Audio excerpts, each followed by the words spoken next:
Bonjour tout le monde et bienvenue dans Manga Show, l'émission qui passe en revue les nouveautés manga. Aujourd'hui on parle du nouvel arc de Pokémon La Grande Aventure, Pokémon Soleil et Lune, basé sur le jeu Pokémon Soleil et Lune, le nouveau jeu Pokémon sorti l'année dernière déjà. Et là cette année sort Ultra Soleil et Ultra Lune. T'as du retard toi tu sais.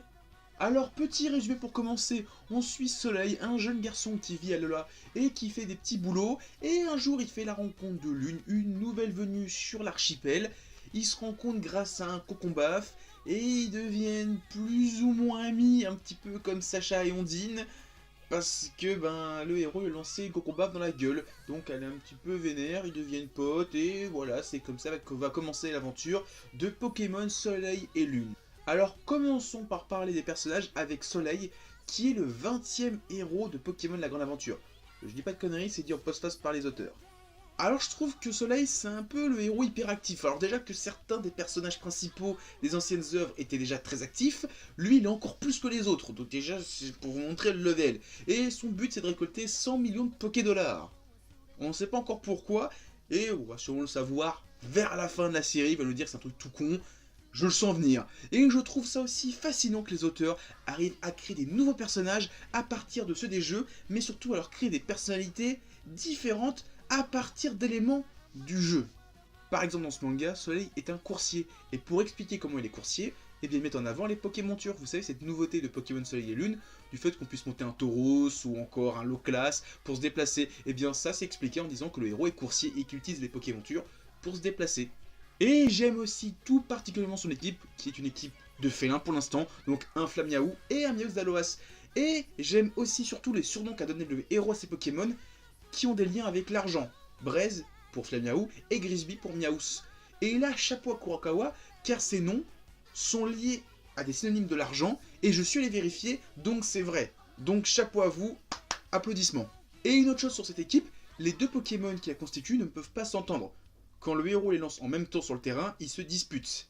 Et ça c'est encore une des grandes choses que j'aime dans ce manga, les Pokémon ont des vraies personnalités. Là où dans Pokémon avec Sacha, pas trop. Alors certains ont des personnalités, par exemple son Chartor qui pleure tout le temps, mais c'est pas universel, tous les Pokémon n'ont pas des personnalités très démarquées des fois. Et là, dans Pokémon La Grande Aventure, quasiment tous les Pokémon des personnages ont des personnalités plus ou moins marquées. Et quant à l'héroïne Lune, eh bien j'aime déjà pas mal les petits clins d'œil qu'ils font à son prénom. Par exemple, elle prend Brindibou, le Pokémon Hibou, car c'est un oiseau nocturne et qu'elle se considère elle aussi comme un oiseau nocturne. Et vu qu'elle s'appelle Lune, la Lune, la nuit, vous avez compris, il y a un lien de cause à effet tout ça. Et en plus, voir un des personnages principaux d'une œuvre détenir des Pokémon poison, je trouve ça assez cool, car les Pokémon poison, spectre et ténèbres, c'est souvent associé aux méchants.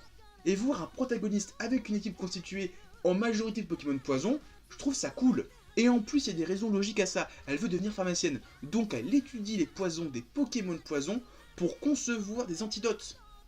Logique. Après, le manga reprend tous les éléments du jeu, le Motisme Adex, Euphorb Catcher, la Gemme Lumière, l'amulette du Tour des Îles, les doyens, qui ont des interactions, choses très rares, voire inédites, et la Team Skull. Ah, la Team Skull, je vais en parler rapidement.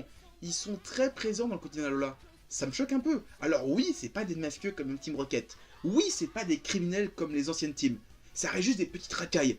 Mais les voir participer à un tournoi aux côtés d'enfants, ça me choque un petit peu.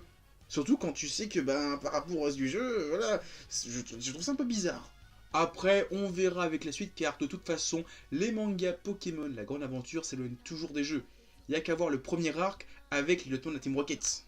Donc voilà, si vous êtes toujours aussi fan de Pokémon, la grande aventure, lisez ça parce que c'est bien, c'est toujours aussi fun à lire, à regarder. Moi j'aime toujours autant Pokémon, la grande aventure. J'ai hâte de lire la suite, même si je sais que je vais avoir un tome tous les 6 mois, 1 an. Je continuerai à lire parce que Pokémon c'est bien et que j'ai beaucoup aimé ce jeu, donc j'attends beaucoup de cet arc.